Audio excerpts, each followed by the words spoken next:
Get ready. It's time for a well-deserved break, Pittsburgh, with Heather Abraham and David Highfield from the KDKA TV studios. It's Pittsburgh Today Live.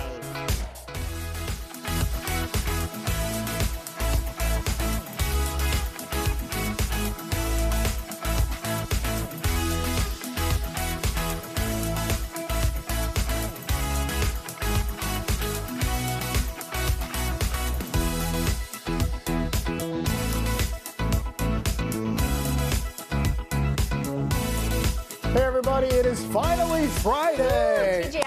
I know. All right. Thank you so much for joining us. Heather is back on Monday. Daisy is joining us today. Here to it's so nice end for you up to the be week. here. Yeah, we love it when you're here. It's a nice change. All right, we're going to start with something that may spark a debate in some households. Here's the question. Men often get accused of not being able to multitask as well as women, but new research says men can do it just as well with one hitch. And what's the one hitch? Aha, Yeah. drum roll. Men quit talking when they're doing it, when they're multitasking. Although, and I asked the question, doesn't that mean they can't multitask as well? Yeah, because they take something off the plate. Right, The if you're not talking able to thing. talk at the same time, that's, I don't know. So anyway, this is new research, and here's an example. Ladies may think a man is ignoring them. Say he's backing into a parking space, and in the man's head, according to the researchers, he's thinking, if I answer this question right now, I'm going to drive over the mailbox or whatever. Got it, yeah. The researchers say women refuse to sacrifice the conversation. However, men decide to sacrifice the conversation to finish the mission. So, do you think the study has it right? I could see that. So I agree with you about the whole multitasking thing. I don't think that it officially means that that qualifies. Okay, let me just ask you. Are you better at multitasking or is Perry? Oh, I definitely am. All right, It's you know what? all right. He'll agree. It so happens that we have Perry on the phone right okay. now. So we're going to know. We don't have Perry on the phone. But I feel like I'm good at multitasking at work. Like I'm in a different mode at work. I mean, people are talking in our ear as we're talking. There's all sorts of things going on. But when I'm at home, and Gary is so right about this, like if I'm making a cocktail for people who come over and they ask me a question, I stop making the cocktail. Like I just get enthralled in what I'm talking about, and then I can't, like at home I'm in a different mode. That's interesting. Yeah. Never would have thought about that. I also think this is all in general. Because, Yes, because really, you can't say all men do this or all women do that. That's true. Yeah. That's true, because But I've anyway, known people to do both. So. That's what the study says. That's actually kind of fun. Where are these researchers? All right. Can you multitask? Superman can multitask. So a town in Arkansas has its very own Spider-Man. Spider-Man, not Superman. I got my superheroes confused. Here comes Spider-Man. Look at the costume. There's a guy in a wheelchair having a little trouble going across the crosswalk kind of slow. This guy jumps out of his car. Spidey jumped into action out of his Jeep. I love it. To push him across the intersection there. It turns out this guy works at a trampoline park, and so he doesn't normally dress as Spider-Man. Right. He was there because there was a special superhero day. But we just thought this was so nice. I mean, it's taking care of your fellow man. That's right. But I can't even imagine being one of the people in the other cars, just seeing kind of Spider-Man. Right. I think I'd be like, am I? Are they filming a movie right now? Right, exactly. I wouldn't know what's going on. It would shock you a little. That was very generous and kind of him, because I mean, he even put his own life at risk. I mean, to be frank, to be able to do that. To get out of there. Well, that's true. Yeah. All right. Well. Good job, Spidey. No Spider-Man in Pittsburgh, but Dave Matthews is in Pittsburgh. In fact, the Dave Matthews Band is at the Pavilion at Star Lake tonight, and we want to show you a restaurant that he visited because they posted about it on Instagram. So this is Nothing Man Restaurant on Mount Washington. How so very cool. And it's a Mediterranean place, and it's pretty cool to see where the celebrities go whenever they come into town. Like, Alla Familia seems to be the one that, like Will Ferrell was there. Right, and the a cast lot of people go You know, there. that. Yeah. But it's fun to find out where they are. And so Dave Matthews was hanging out there, apparently. The concert is tonight at Star Lake. So if you're going to that, you're going to have great weather. Yeah. So Ron Smiley, A+ in the weather department, that's for sure. We'll talk to him a little bit later on. Speaking of Ron, though, and you'll see where I'm going, we want to talk about a movie that's probably going to dominate again this weekend. Yes. Have you seen this yet? I have not, even though Perry and I have been making plans because he desperately wants to see, you know, everybody says Christopher Nolan's his doppelganger.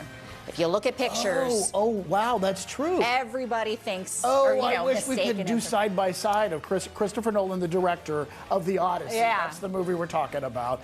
And your husband, Perry. Yeah, so I have a picture. I'll post it on social media, but it's true. They really do the silver fox thing. I don't know. But anyways, but he wants to see it in, like, he's like, I cannot not see it unless it's in IMAX or, you know. Well, people were joking about it should be on the, like, this big screen at Acrashore. Oh, yeah. Ooh. Yes. Could you imagine now the sound effects? Then people definitely are going to be like, oh my God, I'm in a movie. Oh, my. All right, so it shattered all sorts of records. It has the stellar cast. We want to play you a clip from it right now. After years of war,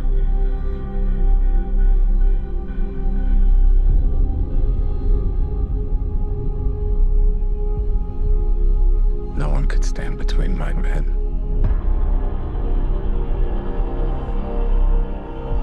and home.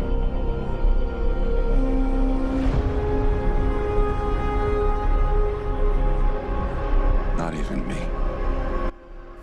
All right, so many stars. I mean, and just the way it is photographed, it looks incredible. And Ron Smiley, we want to bring this up. So the KDKA Movie Club apparently went to see it. Yes. Only certain people were invited because I was not. I was just saying. But Ron gave it 5 smileys. I mean, that's pretty impressive. He rarely does that. Yeah, so. but he did say it was very loud, but I would expect that from this movie. But I'm looking forward to seeing it. Be prepared. Bring your earplugs. Yeah. All right, we want to get to your question. We call it questions. We call it the Friday Free-for-All. And Dana is up first. She's writing us about Jimothy, which we've been telling you about. This raccoon it's shaped a little differently in Seattle, and it's gone viral. Well, now Roku has added Jimothy to their screensaver, or one of their screensavers. So take a look. Here's Jimothy, a little cartoon Jimothy in the middle. That is amazing. And I have a Roku. I'm going to have to check this out. There you go. All right, Jimothy's everywhere. All right, Justin has a question. Would the PTL crew like to set up a permanent camera where squirrels run around once you move into the main studio? So we've been on Squirrel Patrol. It's gone horribly. No squirrels. So I think that's a good idea. We could set up a camera, maybe if they don't notice the camera. Yes, exactly, because they might be camera shy. Maybe that's why they're not appearing. We need to hide it, disguise it as a bush. Yeah, or acorns. I don't know. Oh, that would, well, actually, just dump some acorns. Yeah. See? Why and then it'll track them. There you go. There you go. I love that. All right, next up, Darla has a question. All right, well, this is actually for Ron. And Ron, we're going to pull you in. Have you ever been a storm chaser like the ones on Discoveries in the eye of the storm? When I was younger, yes, that was one of my jobs. When I was first getting on air was to be part of the storm chase crew. So I would be out looking at and following some tornadoes around.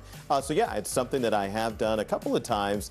I haven't gotten to really do it too often now because, well, you know, either here or normally if I'm off, I'm probably with my daughters doing something else. But yeah, it is certainly something. It is harrowing at times, especially when you're chasing and there's a lot of rain around. You're trying to be safe and everything else. Yes. Well, no, I have a question. Yes. So is this like in the movie Twister, where like you were driving down the road and there's a tornado, and like, was that you? Because you should have gotten hazard I mean, pay. pretty close. I would, you know, without the tornado chasing or cows going across. But yeah, I mean, we were looking at extremely heavy rain, sometimes very large hail as we were punching through the core of those storms as well, maybe on the backside. So there were a lot of kind of harrowing things that went on. I've had a few that I was very close to seeing, some EF4s down into parts of Arkansas and over into Tennessee and Missouri. So that was kind of my area there, Northeast Arkansas. Yeah. All right. Well, we want to talk more to you about with you about that later on, but that's fascinating. And don't try it at home.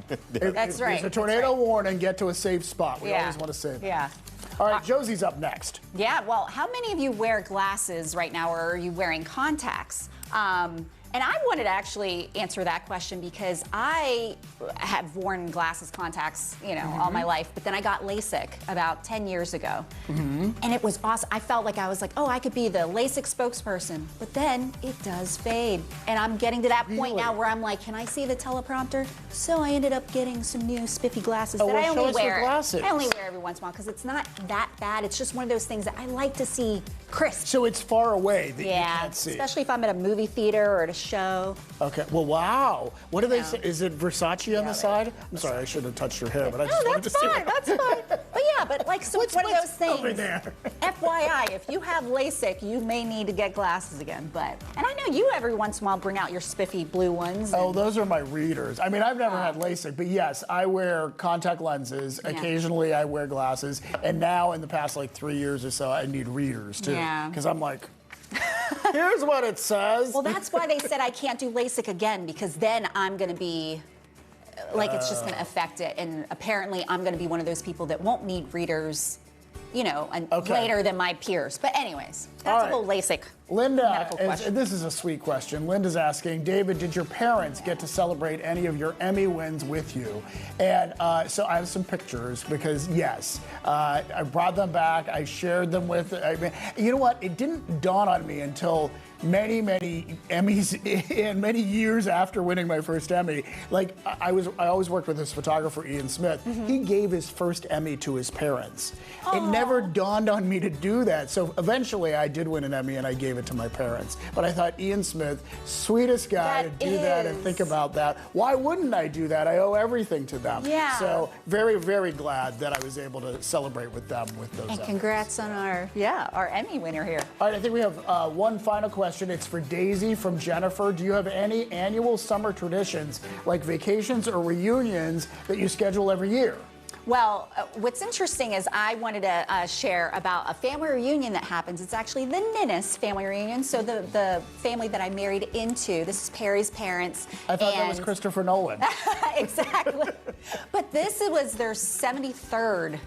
They have been doing 73 years. And the very first one was in Mount Washington, because there's a lot of Ninnises that came from up there. But yeah, this is the 73rd. People come from North Carolina. Most of them are pretty much South Hills. But I didn't grow up having a big family, so just being a part of a family that really appreciates family and wants to celebrate it for 73 years. I mean, it's pretty amazing. Cool. We do it every year. That's so fantastic. Those are always special. Congratulations. All right, we have lots more questions. We'll save them for next week because we do want to get to them. All right, right now, though, we have a jam-packed show. Coming up, no time for vacation? No problem. We're about to teleport your taste buds to Tuscany. Ooh. One of Pittsburgh's own is joining us live from his European hideaway to make us a one-of-a-kind dish from his Italian garden. And plus, have you heard about the larger-than-life spectacle that's growing through the roof at Phipps Conservatory? Boaz is seeing how a 50-year-old agave tree is putting on a show that will never happen again. Wow. All right, but first, calling all Swifties. If you have a blank space in your weekend plans, we have just the thing. A Taylor Swift tribute is headed to town with songs from every era, and we are sitting down with Taylor herself, well, the woman who channels her on stage. So get ready to shake it off, people. That's coming up next, and it's Friday, July 24th, and the Dave Matthews Band is playing at Star Lake tonight, so here's a little bit of Crash to send you to the break. Into me, and I come into